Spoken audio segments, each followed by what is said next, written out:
सांगली लोकसभेच्या आखाड्यामध्ये उतरण्याचं आव्हान प्रतिआव्हान महायुती आणि महाविकास आघाडीकडून एकमेकांना देण्यात आलं। भाजप खासदार संजय काका पाटलांनी काँग्रेसचे इच्छुक उमेदवार विशाल पाटलांना लोकसभा निवडणुकीत उतरण्याचं आव्हान दिलं। आपण एकाच वेळी दोन पहिलवानांबरोबर कुस्ती करू शकतो असं संजय काका म्हणाले। त्यावर खरंच ताकद असेल तर पक्षाचं कवच उतरवून मैदानात या असं प्रतिआव्हान काँग्रेसचे विशाल पाटील यांनी त्यांना दिलंय।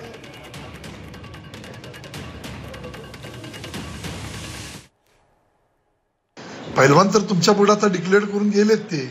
माझं म्हणणं असं आहे की मैदान एक आहे आणि एका मैदानात दोन कुस्त्या करणारा मी पहिलवान आहे, तर दुसऱ्या पहिलवानांनाही माझी त्या निमित्तानं विनंती आहे की आपण सगळे आजमावूया, खेळीमेळीच्या वातावरणामध्ये आपण हे कुस्त्या करूया।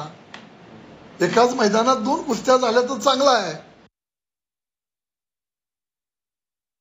तसं त्यांचं म्हणणं असेल, एवढी त्यांची ताकद आहे आणि त्यांचं खूप काम जोरात आहे, तर त्यांनीही जो तो पक्षाचा कवच अंगावर घालून पुढे लढायला यायचं म्हणतात, त्यांनी तो कवच बाजूला सरकावा।